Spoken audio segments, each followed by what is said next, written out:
On va énoncer un nouveau théorème, c'est le théorème de l'énergie mécanique.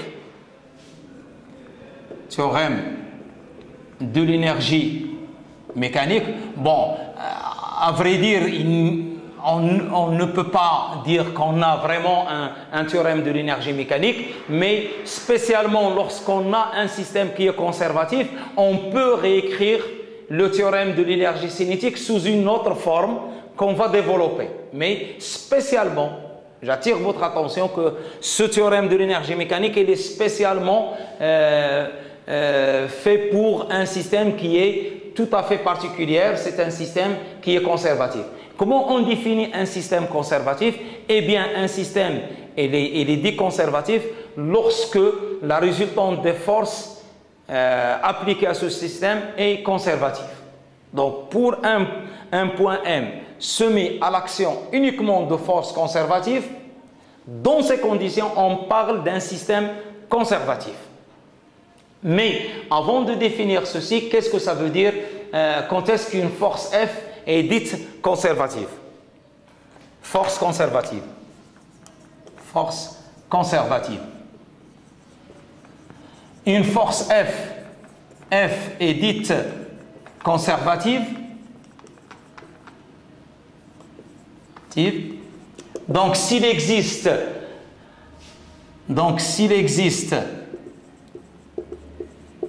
un scalaire, une fonction scalaire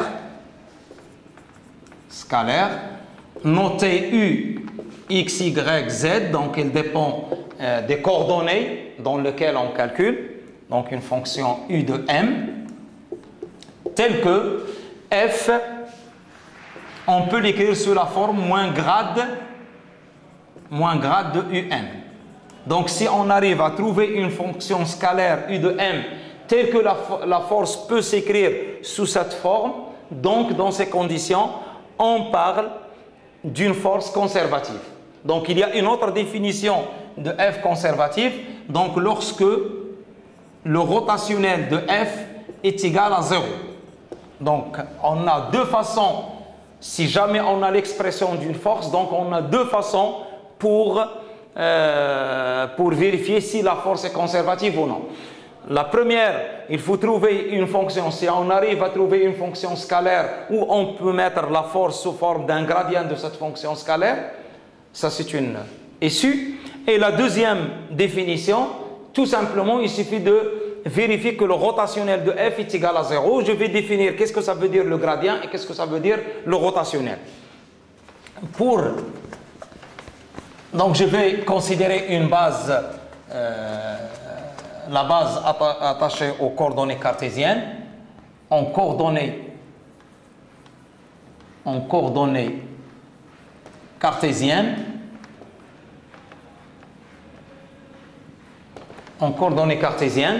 Donc je peux écrire que le grade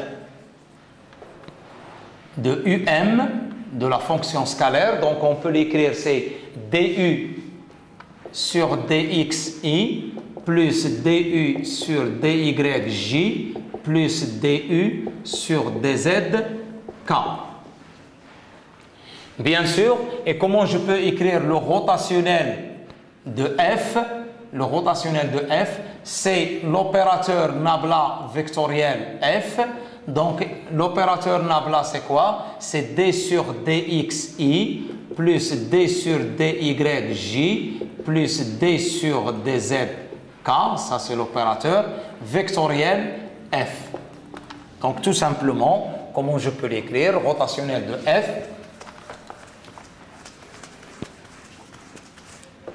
Je peux l'écrire aussi, c'est le déterminant de d sur dx, d sur dy, d sur dz. Je reviens à la définition du produit vectoriel.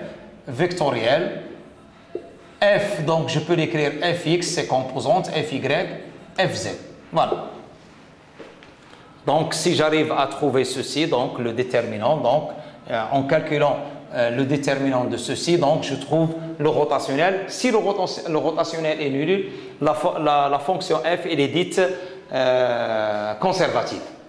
Bon, maintenant, on calcule le travail d'une force conservative. Travail de F conservatif. Mais attention, dans le cas général, un système peut être soumis à la somme de forces conservatives et de forces non conservatives, c'est-à-dire les forces qui n'ont pas la propriété qu'on avait dit tout à l'heure, c'est-à-dire qu'on ne peut pas trouver une fonction scalaire pour laquelle la force F elle est égale au grade de UM. Donc maintenant, on calcule le travail de la force conservative F et on va noter cette force FC. Donc dW de FC, de la force conservative, elle est égale à moins grade de cette fonction qu'on avait EP de M dans R, donc scalaire D de OM. Donc on a écrit, parce que à quoi est égal dW, c'est FC scalaire D de OM. Ça c'est la définition qu'on a utilisée tout à l'heure. Et on a remplacé FC par quoi? FC, on l'a remplacé par grade de EP. Parce que cette fonction scalaire qu'on a dit tout à l'heure, pour vérifier là, est-ce que la force est conservative, cette fonction scalaire, ce n'est que, tout simplement, c'est l'énergie potentielle de M dans R. Donc c'est l'énergie potentielle avec D de EP de M dans R est égal à moins dW de F.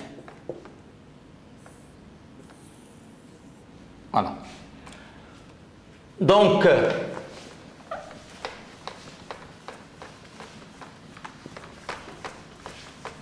on peut trouver que dW de FC est égal à moins D de EP de M dans R. C'est très simple pour la montrer. Donc, c'est très simple. Il suffit de remplacer le gradient et de multiplier par D de OM. Et donc, si on développe les calculs, c'est très simple. En développant les calculs, on trouve apparaître un nouveau scalaire qui est EP, c'est l'énergie potentielle. EP, énergie potentielle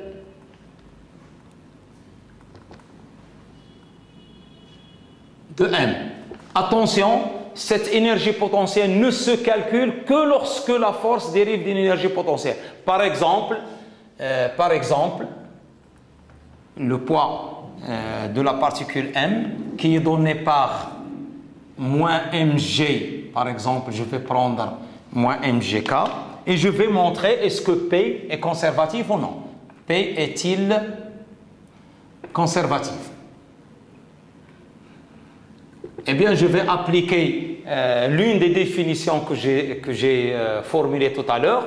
Eh bien, je vais montrer est-ce que rotationnel de P elle est égal à 0. Donc, pour cela, je vais définir le rotationnel comme étant nabla vectoriel P. L'opérateur nabla, c'est l'opérateur dérivé par rapport à chacune des coordonnées du système utilisé. Donc, il est égal à D sur dx, D sur dy, D sur dz, vectoriel P. Donc, il a ici une composante suivant x nul, suivant y nul, et moins mg suivant z. Donc, à quoi est égal delta vectoriel P d'après ceci? Donc, la première, c'est D sur dy de moins mg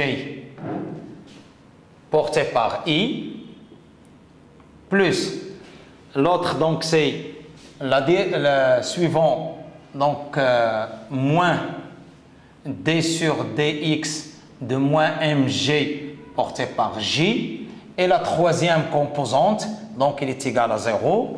Et à quoi est égal ici mg, il est constant lorsque je le dérive par rapport à y, donc c'est égal à 0.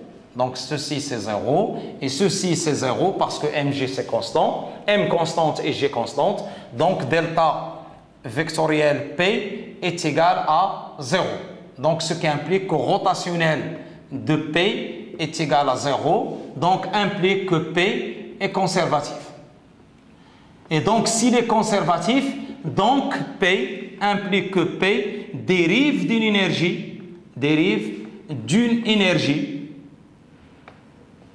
énergie potentielle que je vais calculer. Et donc, il fallait considérer une fois pour toutes que toujours, le poids, c'est une force qui est conservative. Quelle que soit sa forme et son écriture, le poids est considéré comme l'une des forces conservatives. Maintenant, comment je peux calculer le poids, l'énergie potentielle associée au poids? Eh bien, je vais directement appliquer D de EP de M par rapport à R est égal à moins dW de P, qui est égal à moins P scalaire D de OM. Voilà.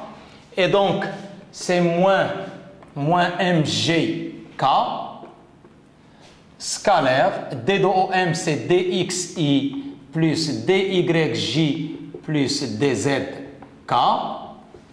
Donc, est égal à mg dz. Et k scalaire k est égal à 0. Les autres composantes, il est nul.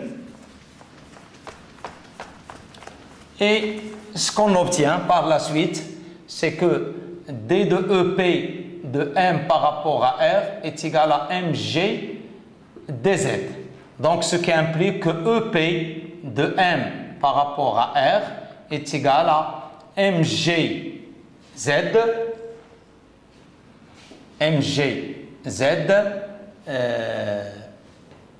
qui multiplie, donc voilà, donc plus une constante. Donc toujours l'énergie potentielle, elle se calcule à une constante près.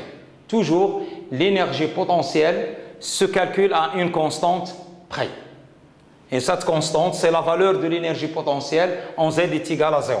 Donc constante est égale à EP de M par rapport à R à Z est égal à 0, par exemple. Voilà. Remarque, donc si on a, si le point M est soumis à plusieurs forces conservatives, à plusieurs F conservatifs, plusieurs forces conservatives, c'est-à-dire FC1, FC2, etc., eh bien, l'énergie potentielle globale, EP, de M par rapport à R, elle est égale tout simplement à l'énergie potentielle 1 associée à la force FC, plus EP2 associée à la force conservative FC2, plus ainsi de suite jusqu'à la dernière force conservative appliquée à ce point. Donc, l'énergie potentielle, c'est la somme des énergies potentielles de toutes les forces conservatives. Bon, une fois maintenant qu'on a défini l'énergie cinétique et l'énergie potentielle, bon, l'énergie cinétique, on l'avait définie tout à l'heure, et maintenant, on va introduire une nouvelle forme d'énergie, c'est l'énergie mécanique. Et l'énergie mécanique, elle est définie par la somme de l'énergie cinétique et de l'énergie mécanique. Donc, pour un point matériel, pour un point M de masse M, soumis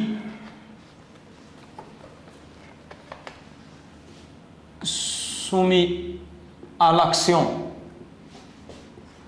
de force conservative, parce que si la force n'est pas conservative, on ne peut pas définir l'énergie potentielle. Donc l'énergie potentielle, elle est propre tout simplement aux forces conservatives. L'énergie mécanique, ou bien son énergie mécanique,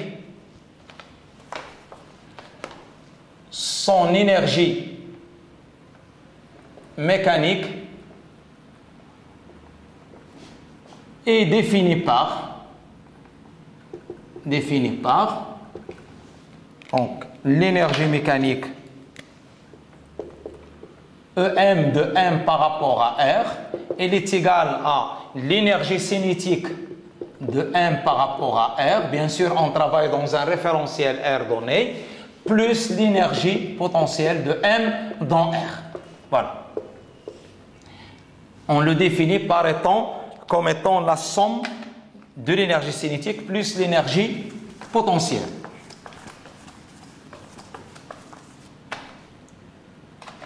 Donc, je vais l'écrire d'une autre façon. Donc, pour énoncer un théorème, donc le théorème de la conservation de l'énergie mécanique, conservation de l'énergie mécanique,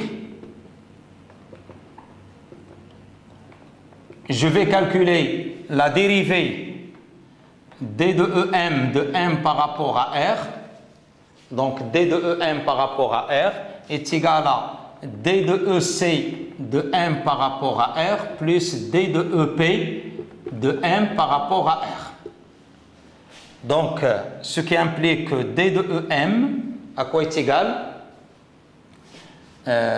C'est d de EC, on avait montré que c'est dW, donc d'après le théorème de l'énergie cinétique, donc on a montré que c'est d de EC, puisque le système il est soumis que uniquement aux forces conservatives, donc d de EC c'est dW de FC, et d de EP, donc on avait montré que d de EP tout à l'heure, lorsque le système il est soumis à l'action uniquement de forces conservatives, on a montré que d de EP de M par rapport à R est égal à moins dW de FC. Donc ici, moins dW de FC.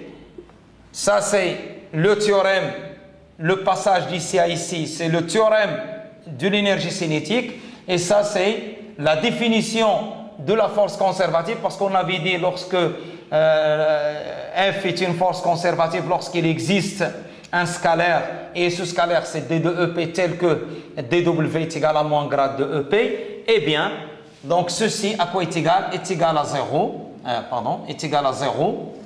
Donc ce qui implique que d de EM de M par rapport à R est égal à 0, donc EM est égal à une constante. Et c'est ce qu'on appelle conservation de l'énergie mécanique. C'est-à-dire que lorsque le système est conservatif, c'est-à-dire lorsque la particule n'est soumise qu'à l'action de force conservative, eh bien, la quantité qu'on vient de définir, qui est l'énergie mécanique, qui est la somme de l'énergie cinétique plus l'énergie potentielle, eh bien, cette quantité, il demeure constant, quel que soit T, c'est-à-dire que EC plus EP est égal à une constante, quel que soit T. Entre autres, à l'instant T quelconque, EC plus EP est égal à sa valeur à l'instant T est égal à 0. Est égal à l'énergie cinétique à T est égal à 0, plus l'énergie potentielle à T est égal à 0. Bon, remarque. Attention, il y a conservation de l'énergie mécanique lorsque le point matériel est soumis uniquement à des forces dérivant d'un potentiel, c'est-à-dire dérive d'une énergie potentielle. Cette loi de conservation peut être vrai si le point est soumis à d'autres forces mais qui ne dérivent pas d'énergie potentielle. Donc cette loi peut ne plus être vraie. Donc c'est-à-dire que la conservation de l'énergie mécanique n'est pas vérifiée lorsque le point M tout simplement il est soumis à d'autres forces qui ne sont pas conservatives. De plus, on dit que l'énergie mécanique dans le cas où il se conserve est une intégrale première du mouvement. Ceci, plutôt, on le vérifie lorsqu'on aborde la mécanique des solides. Quand l'énergie mécanique se conserve au cours du mouvement, l'énergie potentielle peut se transformer en énergie cinétique et inversement. C'est-à-dire, on peut vérifier que toute l'énergie cinétique se transforme en énergie potentielle et l'énergie potentielle se transforme aussi en énergie cinétique du fait que la somme EC plus EP reste constante au cours du mouvement. Bon, maintenant, une fois qu'on a énoncé cette conservation de l'énergie mécanique qui est fort intéressante et qui peut nous donner aussi, donc par exemple, je vais reprendre par exemple, je vais reprendre le système qu'on a étudié tout à l'heure concernant le pendule et je vais calculer l'énergie potentielle, je vais calculer l'énergie mécanique, je vais calculer l'énergie totale et je vais montrer, je vais retrouver l'équation du mouvement en utilisant la conservation de l'énergie mécanique. Donc, pour cela, je vais reprendre l'exemple de tout à l'heure. Donc, je vais rapidement le souligner. Donc, on avait vu tout à l'heure le pendule. Donc, ici, X, Y, J, I, O, M. Les forces qui sont appliquées sont le poids P et la tension T du fil, l'angle θ, donc Eθ euro. Et maintenant, je vais calculer l'énergie cinétique. Donc, tout à l'heure, l'équation différentielle du mouvement qu'on a obtenue, l'équation différentielle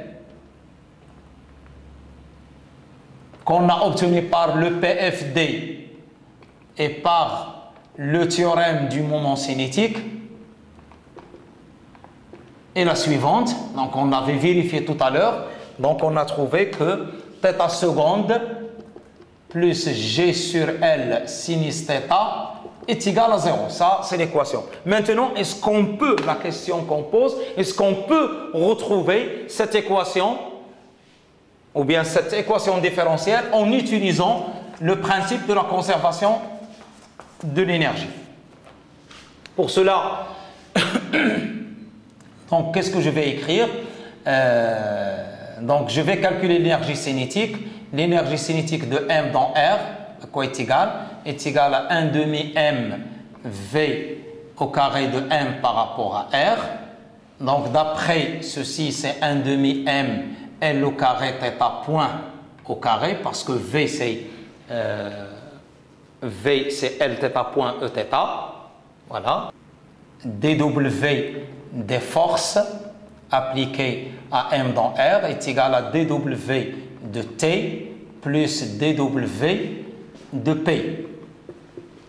Et dW de T, c'est T scalaire d de OM plus P scalaire d de OM. Bon, ici, je vais appliquer tout à l'heure le théorème de l'énergie cinétique et par la suite, je peux appliquer la conservation aussi. Donc, T, c'est quoi? T scalaire d de OM, donc c'est moins T euro. Et d de OM, c'est tout simplement L. Donc, on a V de M par rapport à R est égal à L θ point E θ, ce qui implique que d de OM est égal à L dθ E θ. Voilà. Donc, c'est L dθ E θ. Et ceci est égal à 0. Donc, le poids, donc le dW de T dans R, il est égal à 0. Donc, il ne travaille pas parce qu'il est perpendiculaire au déplacement. Et dW de P, à quoi est égal? Est égal à moins, donc c'est mg I scalaire L dθ E θ, qui est égal moins mg, donc mg cosinus de θ rho moins sinus θ E θ L dθ E θ, donc est égal à mg L dθ. Bien sûr, j'ai oublié le sinus.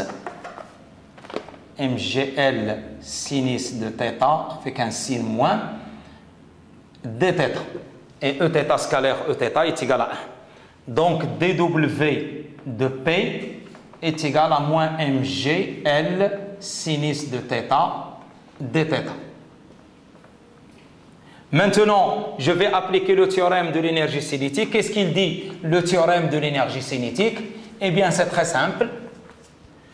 Le théorème de l'énergie cinétique, il dit D de EC de M par rapport à R est égal à dW de F.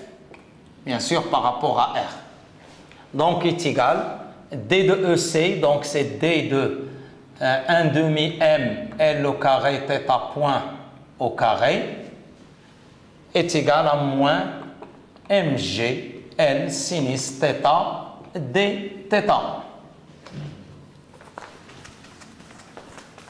Bon, en effectuant les calculs, donc qu'est-ce que je trouve?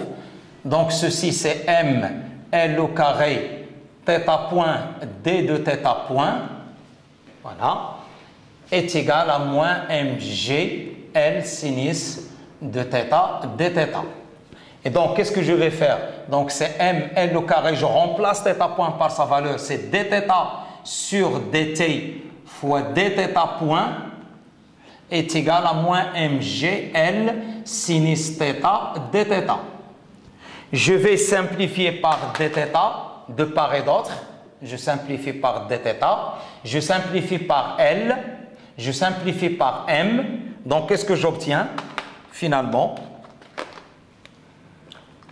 Implique que L dθ point sur dt est égal à plus G sinus θ est égal à 0. Ce qui implique que θ seconde, parce que dθ point sur dt c'est θ seconde, plus G sur L sinus θ est égal à 0. Eh bien, qu'est-ce que je retrouve?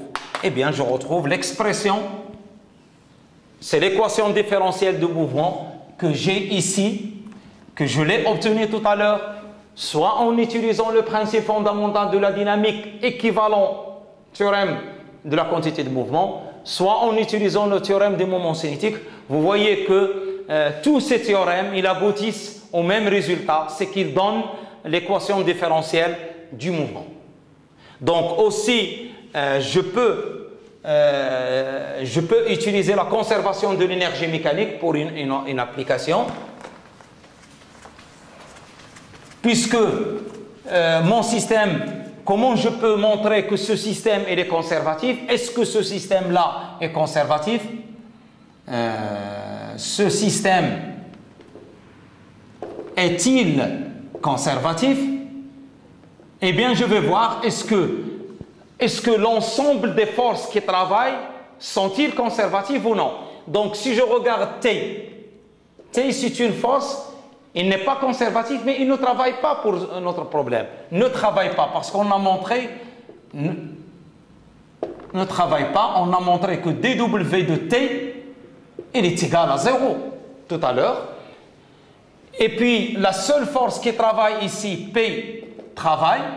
Et on a dit tout à l'heure que le poids P est toujours une force conservative parce que rotationnel de P, il est égal à 0. Force, il est conservatif.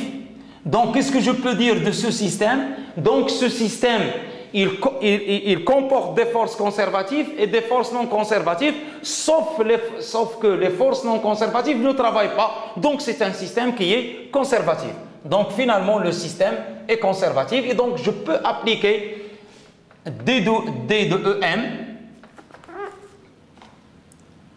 Donc, je peux calculer maintenant l'énergie cinétique et l'énergie potentielle. Donc, l'énergie cinétique de M par rapport à R, on avait dit, c'est 1 demi M, L au carré, θ point au carré. Et l'énergie potentielle de M par rapport à R est égale à moins dW de P, parce que c'est la seule force conservative. Et on avait dit que c'est moins MGL sinus θ dθ. Donc, moins mg L sinus θ dθ. Donc, D de EP, ça c'est D de EP. Donc, ce qui implique que EP de M par rapport à R. Donc, je vais calculer finalement D de EC de M par rapport à R plus D de EP de M par rapport à R. Normalement, il est égal à 0 parce que l'énergie se conserve, ce qui implique M L au carré θ point dθ point plus mg L, voilà, MGL sinus θ dθ est égal à 0. Donc ici, dW moins c'est plus. Donc ici, c'est plus. Donc ce qui implique que en simplifiant ici, en simplifiant par L, en simplifiant par dθ, donc ce qui implique que L, θ point, dθ point et plus G sinus θ dθ est égal à 0. Donc on remplace θ point par dθ sur dt et en simplifiant par dθ. Donc ce qui implique que θ seconde plus G sur L sinus θ est égal à 0. À nouveau, qu'est-ce qu'on retrouve? On retrouve l'expression donnée par l'énergie cinétique et donnée par le théorème, que ce soit par le théorème de l'énergie cinétique, que ce soit par le théorème, par le PFD, que ce soit par le théorème de la quantité de mouvement, toujours on retrouve la même équation différentielle du mouvement.